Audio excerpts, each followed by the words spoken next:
हमारे पूज्य संतों में से एक हुए संत रविदास, काशी के रहने वाले थे।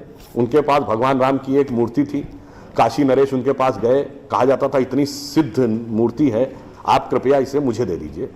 ऐसी मूर्ति राजा के पास होनी चाहिए राजभवन में, ना कि इसमें मैं इस मूर्ति के वेट का 10 गुना सोना आपको दे दूंगा।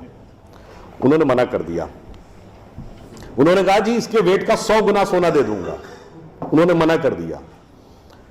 तो राजा को थोड़ा क्रोध आ गया। उसने ऐसा है रैदास जी, आज जिस झोपड़ी में रह रहे हैं इसमें जितना सोना आ सकता हो नीचे से ऊपर तक उतना भर लीजिए, उतना मैं आपको देने को तैयार हूं। तो एक बार उनकी पत्नी का मन आया कि भाई ऐसा बढ़िया ऑफर नहीं मिलेगा, अब हमें इस पर विचार कर लेना चाहिए। रैदास ने क्या जवाब दिया? एक मोरो राम नाम धन, एक मोरी आशा, ऊ धन आई है ई चले जाइए, ना चाहे भगत रैदासा। मना कर दिया। रैदास जी क्या थे?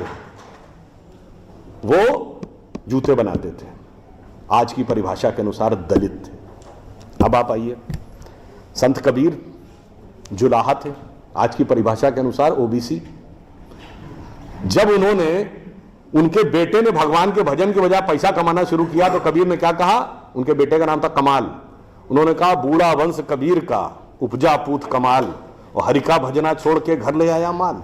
यानी उन्होंने उसको डिस्कार्ड किया। आप त्याग में रह के दिखाएंगे। अब आप आइए, मीराबाई राज परिवार की थी आज के हिसाब से, फॉरवर्ड। और उन्होंने क्या कहा? पायो जी मैंने राम रतन धन पायो, और जन्म जन्म की पूंजी पाई बाकी सबे लुटायो।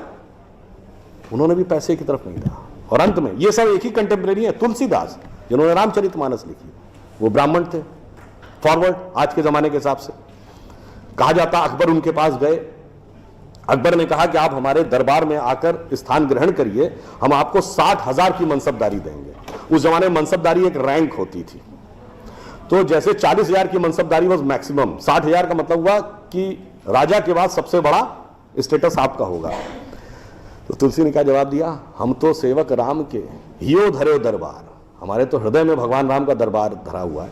तुलसी का अब होंगे नर के मनसबदार। ये मैंने क्यों बताया?